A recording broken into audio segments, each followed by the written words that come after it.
Good afternoon, ladies and gentlemen. I am your host, Kiana Canada.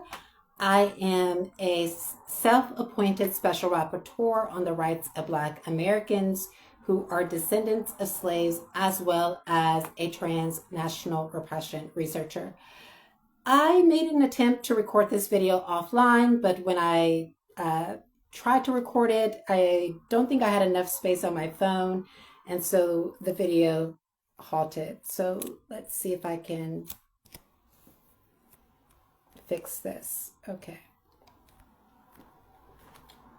So we're going to just give this another try, and we are going to see if we can get through this video. So last year, I uploaded a 21-part series called Mimicking McCarthyism, which detailed my experience in the Republic of Ireland as well as in Northern Ireland, and why I believe the nations, the US and the Irish governments, are not only building on the McCarthyist framework and playbook, but also engaging in transnational repression. And last year, I explained that I don't think that this was any foreign nation that made a decision to put me through transnational repression, because I feel like that had implications, and that foreign nations would not put a foreign national through transnational repression who had never said anything against their country that could have damaged their country's reputation, and a person who has never been to their country or never really engaged in a negative manner with their citizens. And so I gave myself an opportunity, because I'm not knowledge resistant, to review. I gave myself a year to review whether or not my claims against the Republic of Ireland as well as the United States were indeed correct. And so when I use the term Irish governments, I'm talking about the Republic of Ireland as well as Northern Ireland. As we know, there are, Northern Ireland is part British and part Irish. And so I think that my Irish American phraseology is still correct and accurate. I gave myself a year to review my claim that the United States and the Irish government were the perpetrators of my victimization. And I haven't seen any evidence, nor has anybody showed me any evidence or spoke about any evidence that would lead me to believe that this is a foreign nation. And keep in mind, for the last year, I have visited several organizations, spoke with solicitors. I recently spoke with the Belfast Telegraph, just did a question and answer to see if they could possibly give me information about NISO's Group Limited. And I walked away from that discussion, I think, more enlightened that I'm not going to get the answers that I seek, that this is going to continue to be an ongoing cycle to where the intelligence agencies are benefiting from my victimization. And so we are going to get into this. And to reiterate, this is like a yearly review, and I haven't seen or heard of or came across any evidence that leads me to believe that this is another country engaging in transnational repression. Even if I entertain the idea that this is China, I don't think that China would put a foreign national like myself through transnational repression, because I have not been to China. I haven't espoused any negative views against China. I haven't had any negative altercations with any Chinese citizens, there would be no reason why China would decide to put me through transnational repression. Albeit, I did upload a post on my YouTube channel, which I will link in the description box below, that I say that these specific countries, my country, Ireland, the United States, the Republic of Ireland, Ireland, United States, China, Russia, that these countries do partake in transnational repression, but just a small picture graphic stating that and nothing more would not be an impetus for these countries to put a foreign national through transnational repression. And if they did decide, if this was China and China did decide to do this, I believe that the causal connection leads back to Ireland or the UK. China has a stronger relationship with Ireland in the United Kingdom than it does the United States. So it wouldn't do this for the United States. It would do this for either Ireland or the UK. Well, what about Russia? Russia does have a stronger relationship with the United States than it does the European Union and the United Kingdom. And so if Russia did decide to do this, it would do this for the United States. So that causal connection leads back to the United States. What about Iran? Well, right now the United States is in a lengthy war with Iran. And these two countries are at loggerheads and disagreements, and it doesn't appear as if they are going to make an agreement anytime soon. That could change tomorrow. But as of today, it doesn't appear as if these countries are going to be absolute friends. And so I don't think that Iran would put me through transnational repression. Because of my article on morality policing, many journalists write articles on practices within Iran. I don't think that this would have been the impetus for it to put me through transnational repression. If it did do so, it did so for Ireland because of the content that was in that article connected to practices that were happening in Ireland. So after a year review, not Russia, not China, not Iran. This causal connection, to reiterate, leads to the United States and the Irish governments. So causation, in fact. Did the result come about because of Ireland or the United States conduct? And that result could be, could this transnational repression, could this ill treatment, could this invasion of privacy come about because of their conduct? And I would argue, yes, the facts do show that. Well, causation in law. Was the United States and was Ireland's conduct a substantial, blameworthy, and operating cause? And I would argue that the facts show, yes, that it is. And although I'm closing the chapter on asking more questions and trying to determine whether or not these countries are going to be honest about how they have victimized me and to try and build a relationship with these countries, although I'm closing the chapter on that, I am opening another chapter to a whole new, different idea of what I believe is happening.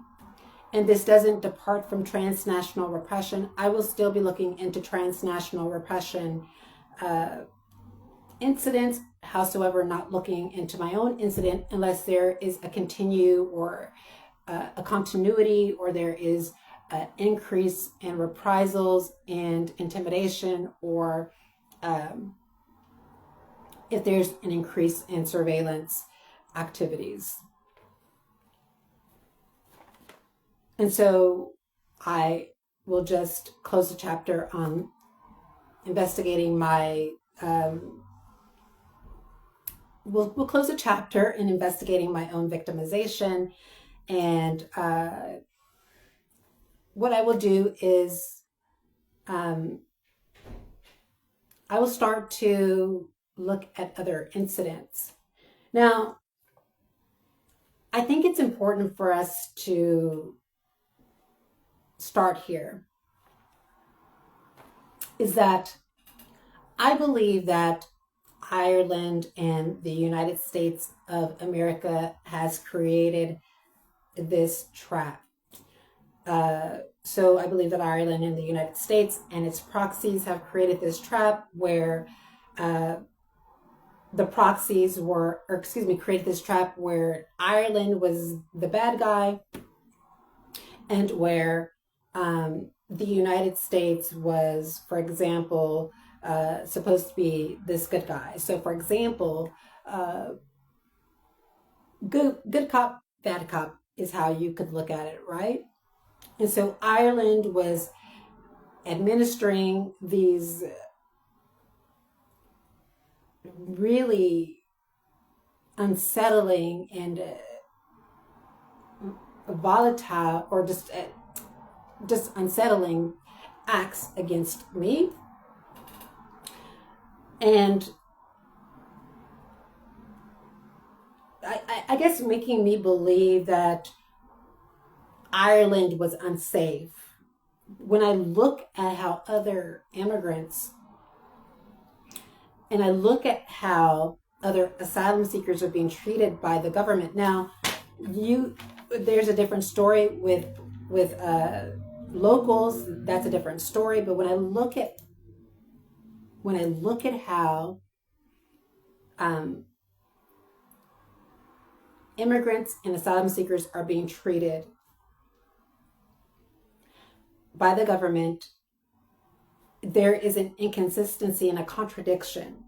And that's why I believe that there's like this good cop, bad cop, where, now don't get me wrong before I say this, I do understand that Ireland has always stood in solidarity, allegedly, with the Palestinian people. That's not in dispute here. The U.S. has always stood in solidarity with Israel or the Jewish people. That's not in dispute here.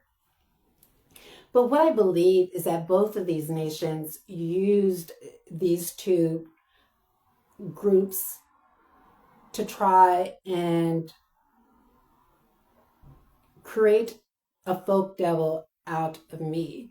So, for example, if I would have chosen solidarity here in Ireland with the Palestinian people, then the United States would have swooped in and said I was a threat to national security, A, B, C, and D, and vice versa, right? That's what I believe. Now, this is just a theory, and it's not something that I'm entertaining really closely or looking very deeply into. It's just a theory of what could have happened.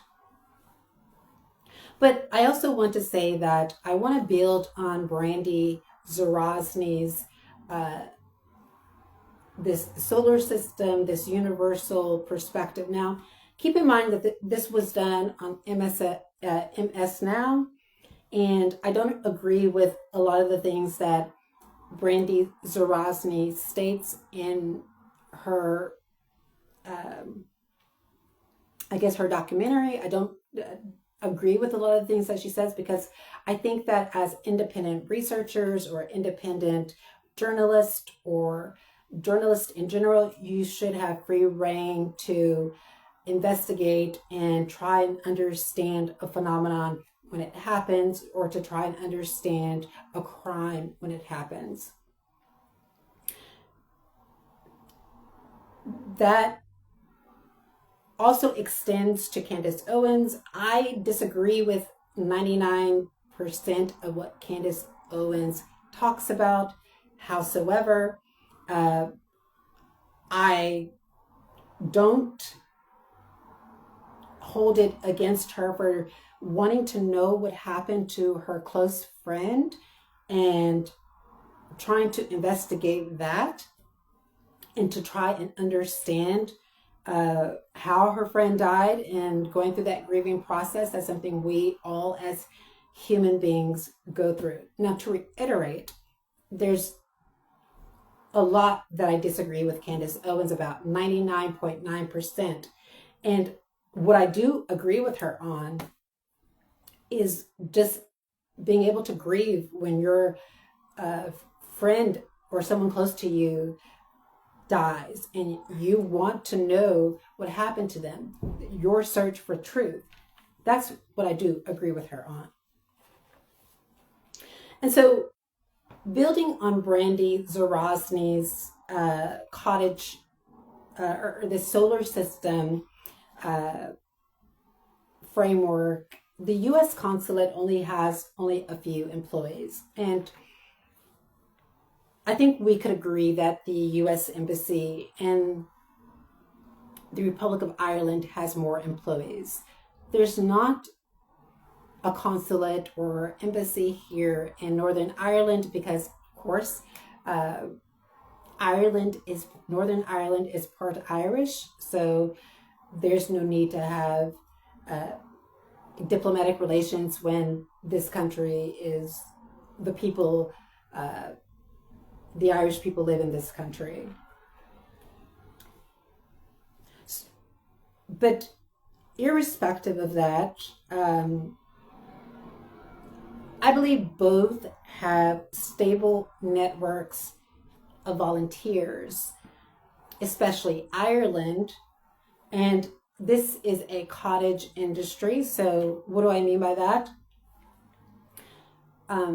There's been many times where I have actually spoken to or called organizations or solicitors or departments that are supposed to be connected to the government here in Northern Ireland and been told that this person is working from home or this person is calling me from their house. It's a cottage industry, I think, of misinformed, misdirected, and sometimes impressionable persons who are being manipulated into believing their community is in threat, or if they stand against me, that they are on the right side of justice. And all I need to do is point to, all of the many solicitors that I called that are working in human rights and they're are being instructed not to take my case. And as you've learned, I will link that video in the description box below, where I speak with a journalist at the Belfast Telegraph, and they expressed there's no shortage of human rights solicitors in Belfast. Belfast has so many human rights solicitors in Belfast. So how is it that I cannot get legal representation? I want you to think about this, and we'll come to answer this later. But the United States sits atop of a network of satellite states. So think of these satellite states as Ireland and other countries, as well as intelligence agencies and crisis management firms. And all of these satellite states, these intelligence agencies and crisis management firms, they feed off of, amplify, and ultimately make money off of victims of transnational repression like myself. And this centralized surveillance landscape is how intelligence agencies spread their propaganda, maintain control of the narrative, and how they are collaborating with cyber intelligence firms who are monetizing a complex surveillance and censorship universe. Now, when I argue that my social media accounts are being shadow banned, such as Facebook or YouTube, what will happen is we'll have these cyber hackers that are working at these intelligence firms that will change the view count to a video to like 600, or to change it to 100 or to 1,000. And to an ordinary person or just a lay person who doesn't have really any facts about my situation and hasn't studied it for a number of years, they would think, oh no, your account is not shadow banned, that we see that this video that you made recently was on it's on your knowledge panel showing on Google. You have views, 600 views here, you have 1,000 views here, you have 100 views there. This isn't any shadow banning of your account. And I would disagree. To reiterate, the way in which you determine whether or not an account is shadow banned is you look at the engagement. Who is engaging with the account? Who is liking the video? Who is leaving comments? Now, we're not talking about bots or proxies working on behalf of these intelligence agencies that will send these racialized messages on the account to try and discredit it so it appears as if it does have authentic engagement. No, authentic engagement is where a person has actually watched the video, has responded to the content, left a comment, or liked the video. You can't see any of that on many of my videos. Even if you look at my Substack account, there's no authentic engagement on any of the posts I've written. Now, I will go into detail about why I stopped writing very detailed posts. I'll go into that in another video, and I think I explained that in a past video. But it all boils down to effort and labor and transnational repression. And so going back to this framework that Zarosny mentions, and how I'm using Brandy Zarosny's framework is, imagine that the United States is the sun, and that it provides the gravitational pull that keeps this moral panic about me, this question, why is an American asylum seeker in the asylum process, they keep this universe alive, right? And how they keep this alive. So for example, when I was in the Republic of Ireland and I was in direct provision, I had asylum seekers calling me colonizer when I am a descendant of slave. I have never moved anywhere and colonized any person. But they weren't doing that because they really felt that I was a colonizer. They said that because they were being instructed by an intelligence agency to say that to me. Now, nothing in my roots or lineage or history would give them the impression that I am a colonizer. Ireland had them saying that because essentially they were looking at my nationality as looking at my nationality as an American citizen and using that to try and get a reaction out of me. And so that's why I believe that Ireland is involved in keeping this moral panic alive about me being an American citizen in the asylum process, always having this question be a shield to question my victimization. So if I'm victimized, and their proxies can always raise the question as to, you're from the United States, what are you doing in the asylum process?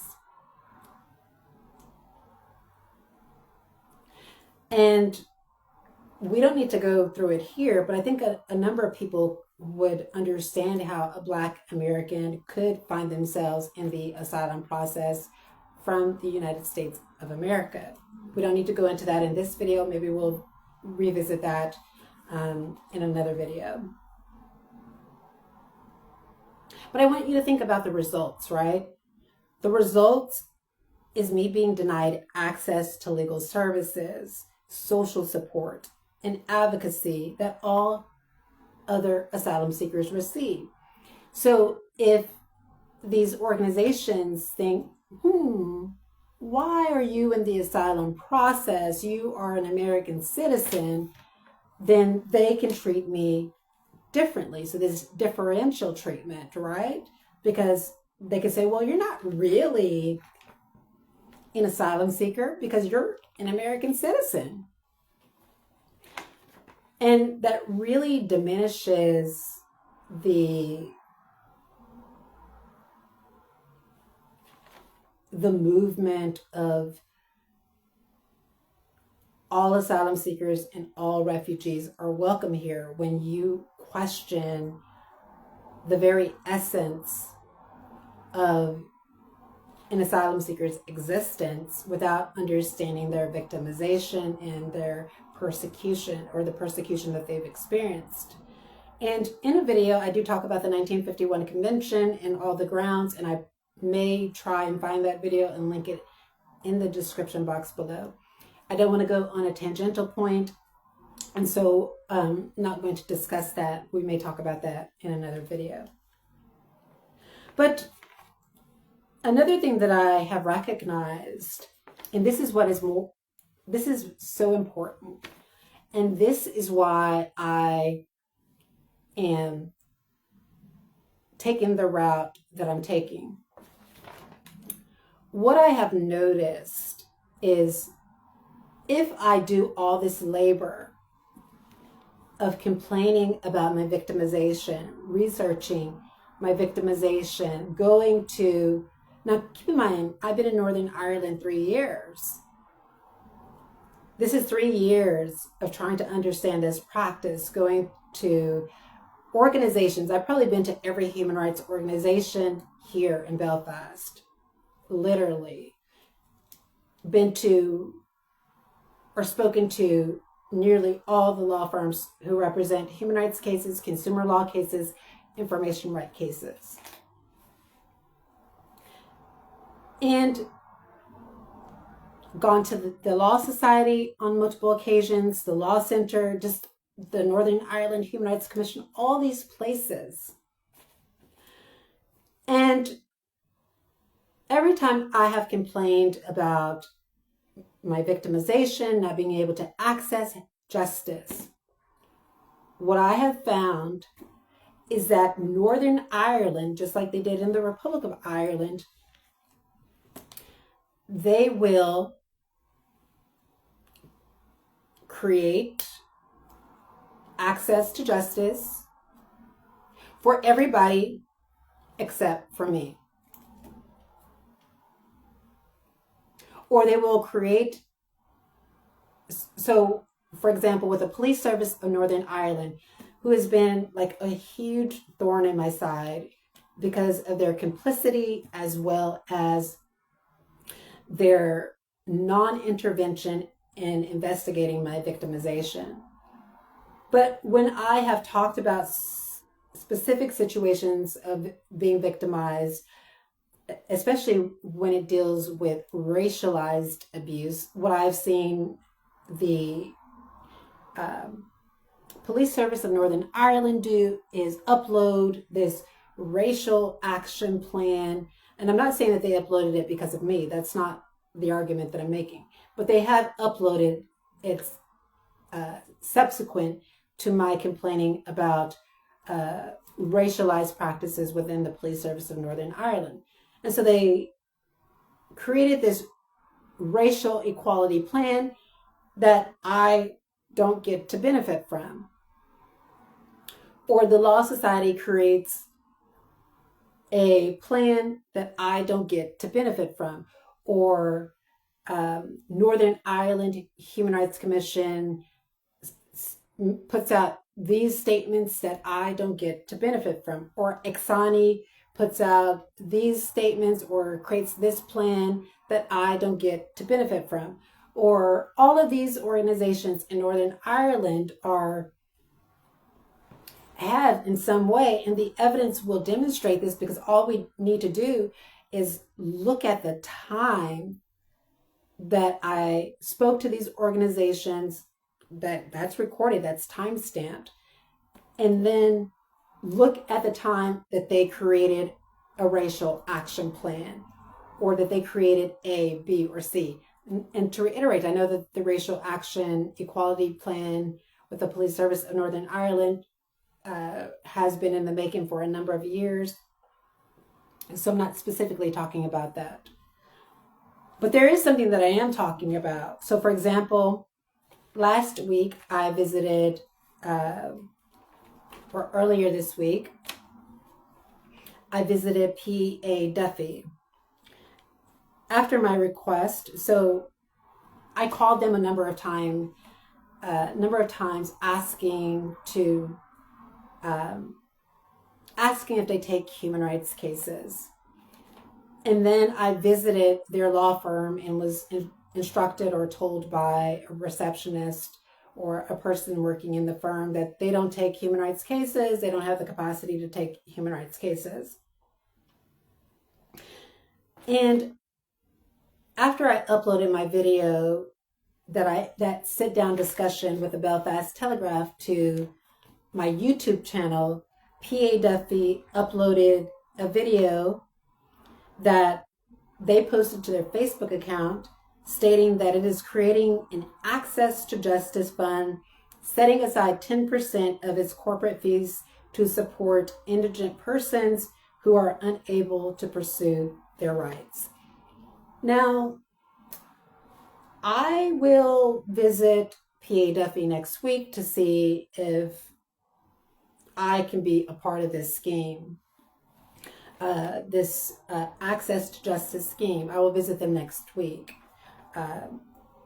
But to reiterate, this isn't the first time this has happened to me where I'm complaining about something and next thing I know, there's a solution to what I'm complaining about, and I don't get to benefit from that solution.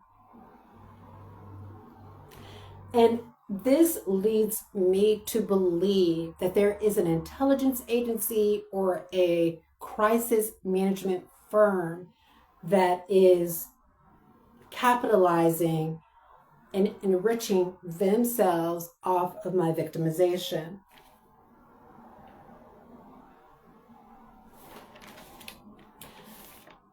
And this is why I am bringing a case under the Human Trafficking and Exploitation Act. This is what I seek to do. This is what I'm going to be doing.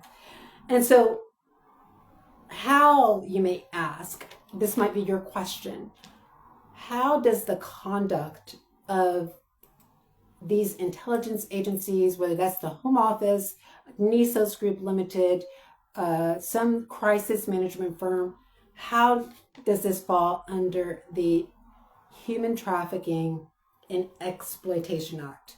Before I explain, I want to assure you that this is not looking into any past acts of victimization outside of what I'm talking about now. So I'm not being reenacting any past victimization. I'm not having a flashback, because this is what the intelligence agency will say. But I come to learn that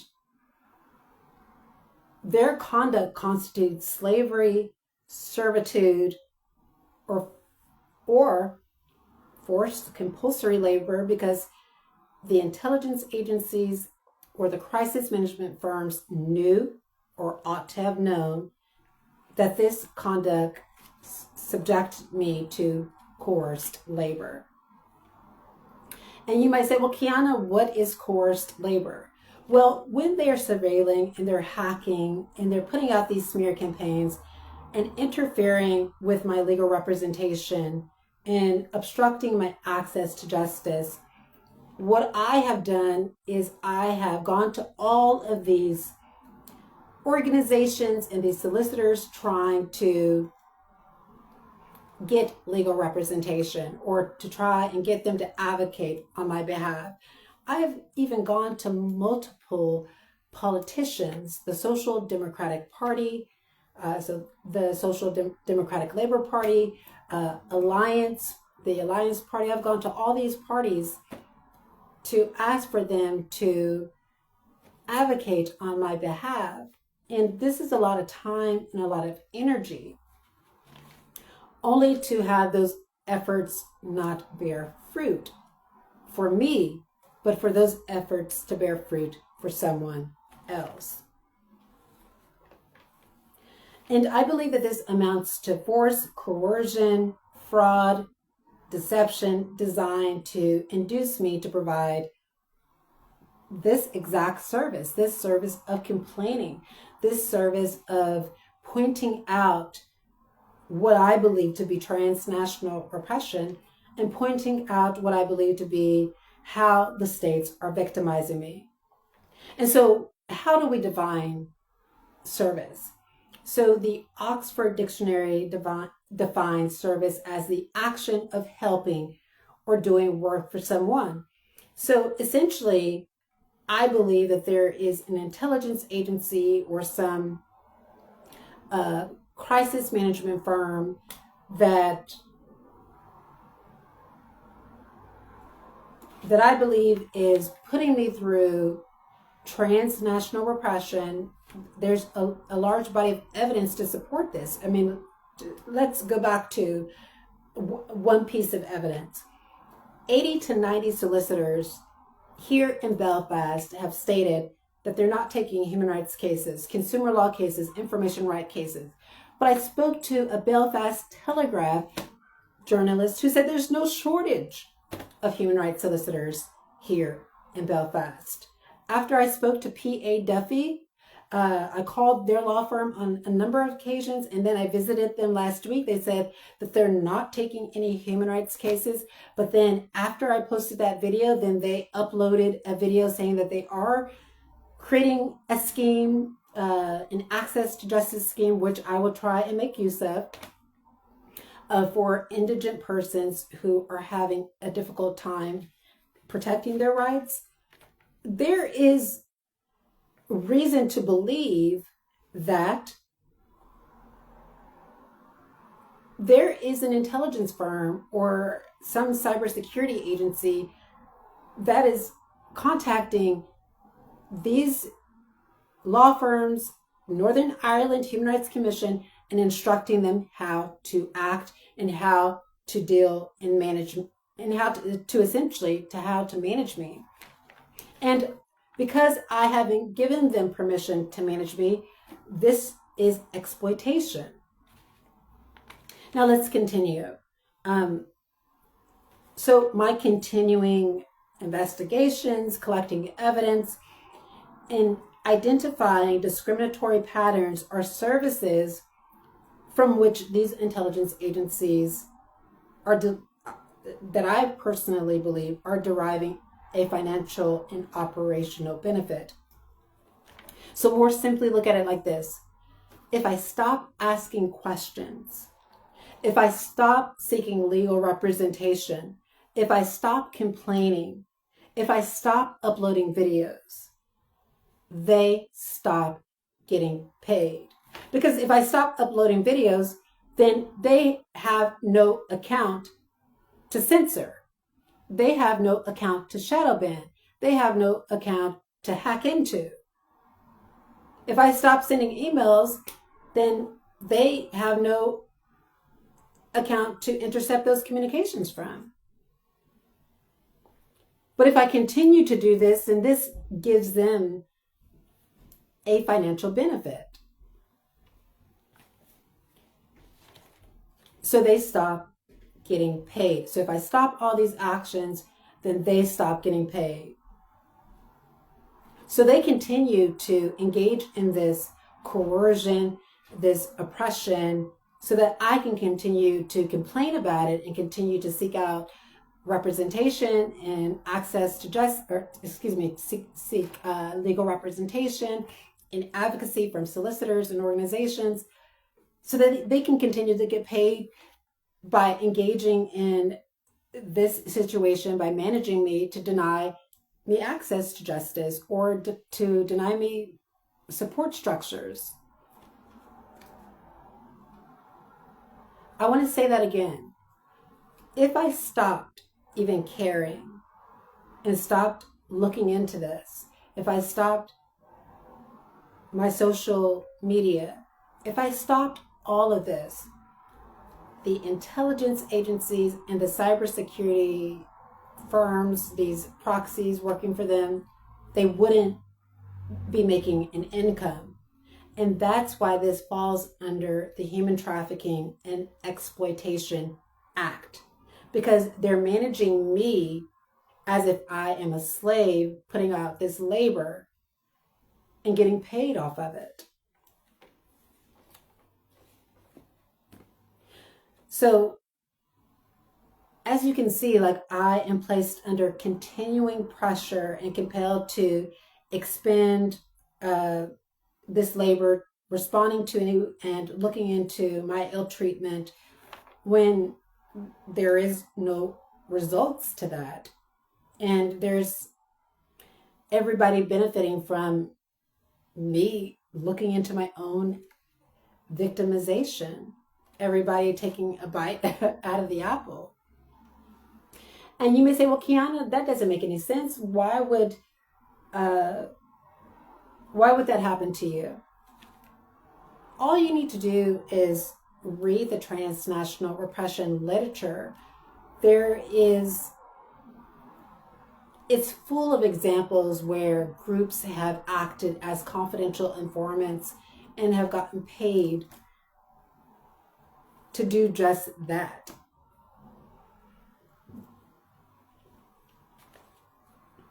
And so, ladies and gentlemen, to reiterate, I believe if I pursue this under the Human Trafficking and Exploitation Act, that we will see that all of those phone calls that I made, even to the Northern Ireland Human Rights Commission, there's no way that they can tell me that my case doesn't fall within the mandate or the remit of the Northern Ireland Human Rights Commission. Like, I did an undergrad in law. I'm constantly reading law books. I have a few law books here. I do a lot of research as it relates to human rights. I often read cases from the European Court of Human Rights. There's no way that they can tell me that my case doesn't fall within their remit or that it doesn't fall within their mandate. And that's why I asked the journalist at the Belfast Telegraph, who is the Northern Ireland Human Rights Commission remaining silent for? Is there an incentive there? But I want to restate this. If I remained silent, which I believe that they're trying to get me to do, partly. But if I remained silent, if I stopped engaging in social media, if I no longer sought legal representation, if I no longer sought out social structures, if I became a recluse, then their mission would have been accomplished and they would no longer get paid. I think that they would have completed their assignment, right? But the moment that I start back up again, then someone is deriving a benefit from that. They're getting paid to stop me from accessing justice. They're getting paid to prevent me from being able to go to university like they did. So I'm still going to be looking into that as well, where I'm seeking to enroll in Ulster University so that I can complete my master's.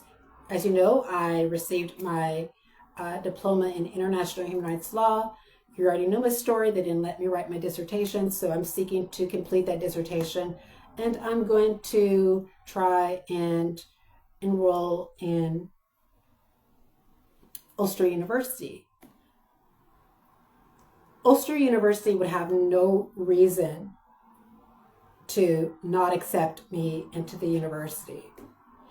Even if they looked at my social media page, all of the things that I talk about is within the context of human rights and is a public interest concern. So they would have no reason to deny me a place at the university.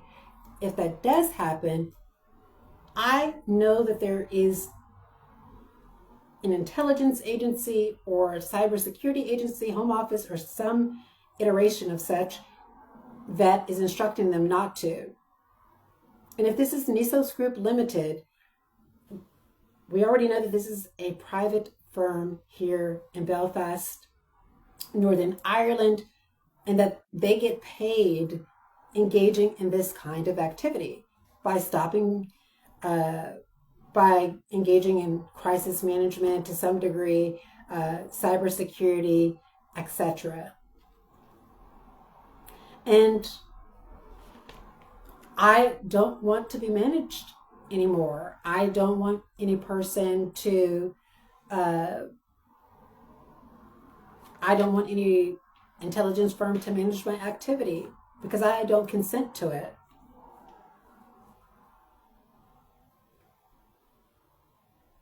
So the fact that I don't receive any share of or control over the resulting benefits, I think that this supports an inference that my labor is being extracted and exploited and that it's not voluntary.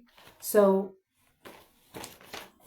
but for the intelligence agency's conduct, but for their conduct, okay? But for their surveillance, but for their hacking, but for their interfering with my degree program, I would have never spoken out against transnational repression.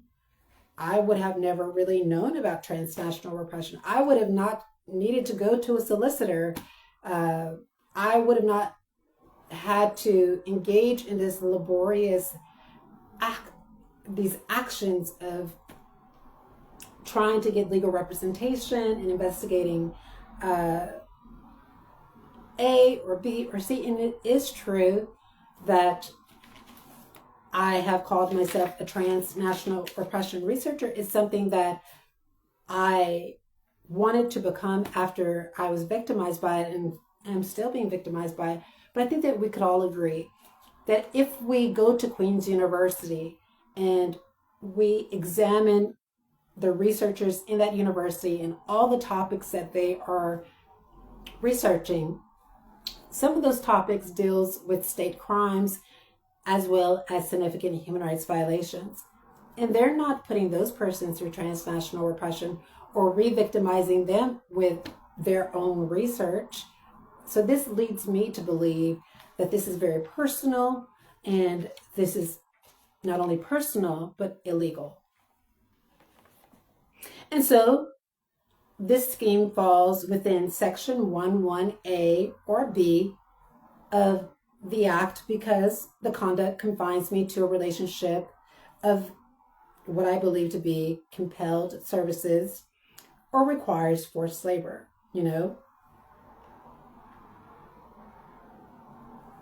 So compelling me to engage in these actions. You may say, well, Kiana, this is going to be a difficult case to prove. It may well be, but I feel like the facts are on my side, that my accounts are being managed by an intelligence agency. They haven't released control of those accounts. They haven't stopped occupying those accounts. And this is, which leads me to believe that they're getting paid to do so, because nobody would just occupy an account for free. There has to be some kind of incentive to that. And so all the work that I'm putting in, so if I'm uploading videos and trying to, support my people, to make a name for myself, a positive name for myself, and to, put out material that I feel like would help me become a special rapporteur, and that's not being recognized, I personally believe that there's censorship, because we must remember in the past, my content wasn't censored. When I uploaded articles to the Jurist, those articles were very popular. And to reiterate, one of those articles was shared by Bangladesh and got over 10,000 views. It was after those articles were written, after I wrote those articles, that I started to experience an increase in transnational reprisals. And I want to reiterate, at that time, my activism and my journalism was not suppressed. After I wrote those articles, and that's when they start suppressing my content. So Section 3.5 of the Act is also engaged because the force, the coercion, the fraud, and the deception is designed to induce me to enable, or it's designed, I think, to enable, I think this fraud and this deception is designed to enrich these intelligence agencies, where they arise, I think, or gain a benefit from it, essentially. So these intelligence agencies and these crisis management firms, they're acquiring a financial benefit from this deception.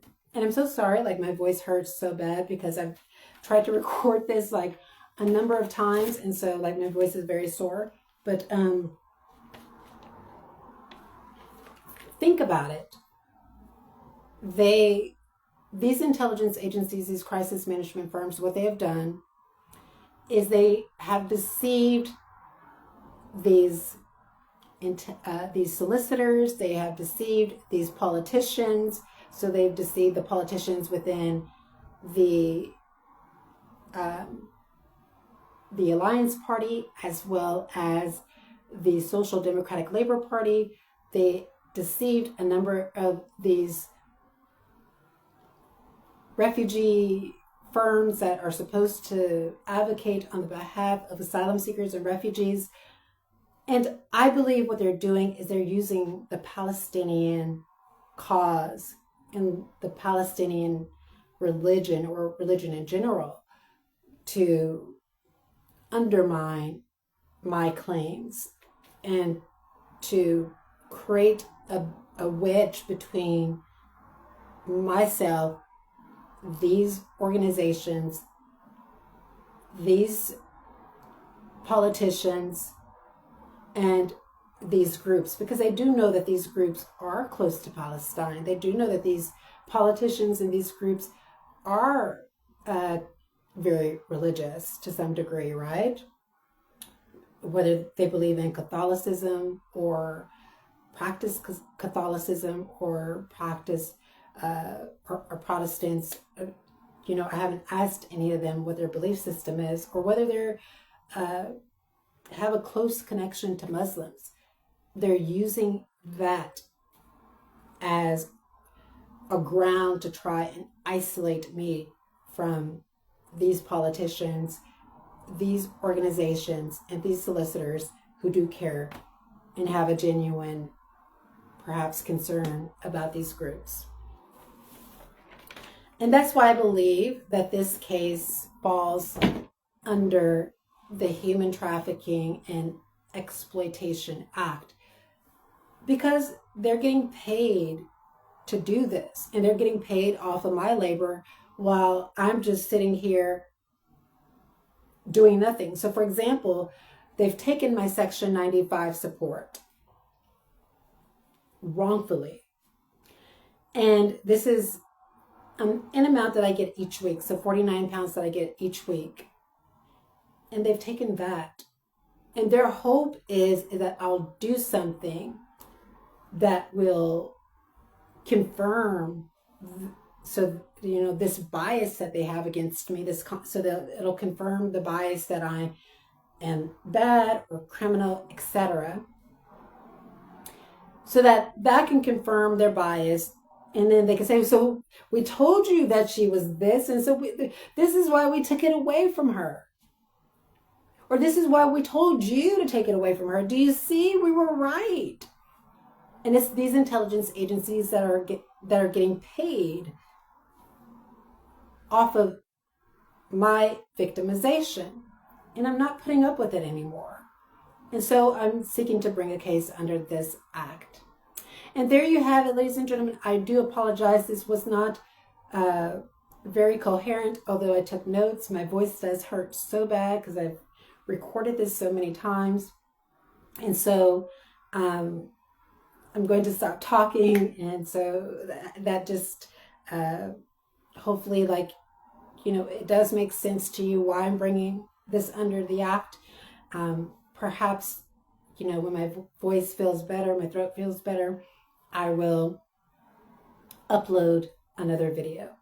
So there you have it. Don't forget to like, share the video, subscribe to my YouTube channel at Real Kiana Canada. We'll talk to you next time. Bye-bye.